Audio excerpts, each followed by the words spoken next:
السلام عليكم ورحمة الله وبركاته. معاكم يوسف وحيد. النهاردة هنتكلم عن ازاي ابدأ حوضي المزروع لأول مرة خالص وانا مبتدئ تماما، معرفش اي حاجة، عمري ما ربيت سمك، عمري ما ربيت زرع، وعايز اعرف ايه الحاجات اللي انا هحتاجها علشان خاطر اعمل الحوض بتاعي ده.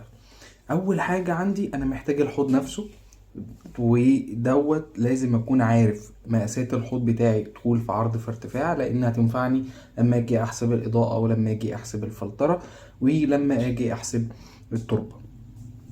دي اول حاجة. تاني حاجة محتاج ان انا احط التربة بتاعتي في الحوض. احنا شرحنا في الفيديوهات السابقة انواع التربة. انا عن نفسي هنتكلم النهاردة عن البازلت. البازلت انا بستخدمه بارتفاع 4 سنتي من قدام او 5 سنتي، ده اقل حاجة.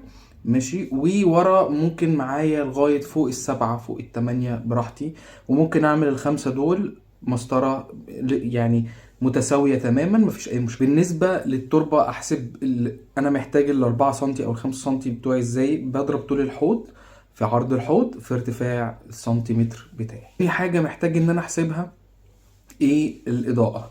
طيب الاضاءة هبدأ ان انا احسب لترات الحوض عندي كام لتر، وابدأ اضرب اللترات بتاعتي ديت في نص واط. ماشي، لو انا هستخدم هاي تك، وربع واط لو انا هستخدم لو تك. ولو انا هستخدم الاضاءة ديت او عايز احسب الاضاءة ديت بالليومن، بستخدم 25 ليومن في اللوتك، و50 ليومن في الهاي تك، و35 لو انا عايز ما بين اللو والهاي اللي هو الميديم تك. ايه هي بقى نوع الاضاءة اللي انا استخدمها؟ استخدم اي حاجة تكون ليد. الليد طبعا هو اعلى اضاءة موجودة حاليا في السوق. مستهلكة الاستهلاك بتاع الكهرباء بتاعها قليل جدا، شدة الاضاءة بتاعتها قوية جدا، وهو ده اللي انا محتاجه. دلوقتي تالت حاجة هنحسبها هي الفلترة. الفلترة شيء مهم جدا، ولكن مش لازم ان انا اصرف عليه فلوس جامدة جدا او فلوس كتير جدا. لا، ممكن ابدأ بحاجة بسيطة جدا عادي، مفيش مشكلة. في حاجة اسمها باور هيد. الباور هيد دوت هو فلتر صغير، كوباية واحدة او كوبايتين حسب حجم حوضي. ده اقل حاجة في السعر، اقل حاجة اقدر ان انا استخدمها. وعندي فلاتر هانج برضو، ده فلتر بيكون شبه خارجي، برضو بيسحب مية من الحوض زي الشلال كده. وبرضو ممتاز جدا. وفي طبعا حاجات اغلى شوية اللي هي الفلاتر الخارجية، بيتراوح سعرها ما بين ال2000 لل3000 ل5000 او ال7000 حتى لو احواض كبيرة. دي طبعا الاسعار ديت بتختلف من محل للتاني ونوع للتاني وماركة للتانية، ولكن دي هي افضل حاجة طبعا النوع ده من الفلترة، ولكن سعره عالي جدا. فانا انصح ان بالباور هيد طبعا سعره من 60 ل 75 جنيه، اقل حاجة. ده طبعا يبقى مناسب جدا لو حوضي من متوسط لصغير لكبير نسبيا. انما في الاحواض الكبيرة اللي فوق ال2 متر وال2 متر ونص طبعا الموضوع ده مش هينفع.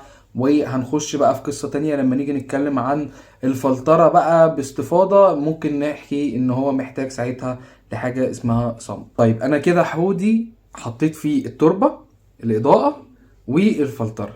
كده حوضي انا جاهز ان انا احط فيه، اشتري زرع وابدا ان انا ازرع الحوض بتاعي.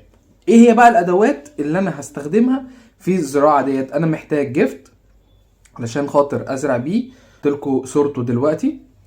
ومحتاج برضو بعد ما ازرع هعمل صيانة للحوض بتاعي، محتاج مقص. ممكن تستخدم مقص بتاع البيت، مفيش مشكلة. وممكن تستخدم بقى المقصات بتاعة الأحواض المزروعة اللي هي بتكون على شكل حرف اس أو حرف ال، أو حتى مقص عدل، أو حتى مقص المطبخ. ما برضو مفيش أي مشكلة إن أنا أبدأ إن أنا أصين بيه النباتات بتاعتي علشان خاطر أعمل بيها الشكل اللي أنا عايزه. طيب بعد فترة هبدأ ان انا احط السمك بتاعي. السمك دوت هيبدأ يعمل فضلات، هيبدأ يعمل مشاكل في المنظر العام. الفلتر مش هيبدأ يشد معظم الفضلات ديت. هحتاج ان انا اتدخل بشكل يدوي، هحتاج ساعتها مكنسة يدوية واحط لكم صورتها دلوقتي. طيب دي كده الحاجات اللي انا هشتريها. طيب انا بالنسبه بقى لشكل الحوض، ان انا عايز اعمل حوض شكله كويس، عندي ستايلات كتير قوي هنتكلم عليها في فيديوهات جايه، اللي هو الستايل الهولندي، الستايل الايوجمي ستايل. يعني في ستايلات كتير قوي للاسكيبات بالاسامي مختلفة، ان انت تستخدم صخور بس، تستخدم خشب بس، تدمج ما بين الخشب والصخور، ما تستخدمش اي صخور او اي خشب خالص وتخليه نباتات بس. كل ديت ستايلات كتير قوي، وكل حاجة فيها برضو بتندرج تحتيها انواع وديكورات كتير قوي، هنتكلم عليهم كلهم ان شاء الله في الفيديوهات اللي جايه. طيب، انا ببدأ ان انا اختار ان انا حابب الشكل الصخري اكتر او الخشب بس اكتر، او ادمج ما بين الاتنين، او مش عايزهم هما الاتنين خالص. ببدأ ان انا اقرر، شوف صور كتير يوسف بينزلها، حد اجنبي بينزلها، ايا كان، واقرر ان هو ده الشكل اللي انا عايزه. تمام. وابدا ان انا اسال ايه هي الانواع اللي موجوده في الحوض دوت، وابدا ان انا افهم هل الانواع ديت لو هاي. وطبعا الافضل ان انت تتابع مع حد بروفيشنال يكون فاهم في القصه ديت، فيقول لك انت خد النبات دوت، ده احتياجاته كذا، وسرعه نموه كذا، وسهولته كذا، وده سهل وده صعب، وده بيتحط على الخشب ده. كل الحاجات ديت هتكتشفها معايا مع الوقت من الفيديوهات، او ان انت متابع مع حد بروفيشنال هيقول لك طبعا المعلومات ديت بمنتهى السهوله. كده انا وقفتك عند اول خط طريق، ان انت تبقى فاهم وعارف ازاي ابدا الحوض بتاعي. خلاص، انا جبت كل الحاجات اللي فاتت ديت، واسعارها مش غاليه، مش هتبقى مضلعه، بالعكس الحاجات ديت ممتازه جدا. وعايز اقول لك ان في ناس لما بتيجي بتبدا بحاجات، تشتري حاجات ضخمه جدا ملهاش اي لازمه، وفي النهايه يكتشف ان هو كل اللي انا قلت لك عليه ده بس هو اللي بيستخدمه، وبقيه الحاجات اللي هو جابها ما بيستخدمهاش اصلا.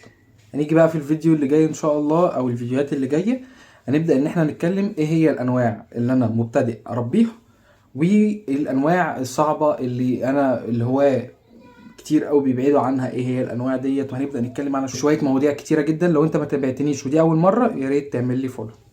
بس كده، والسلام عليكم ورحمه الله وبركاته.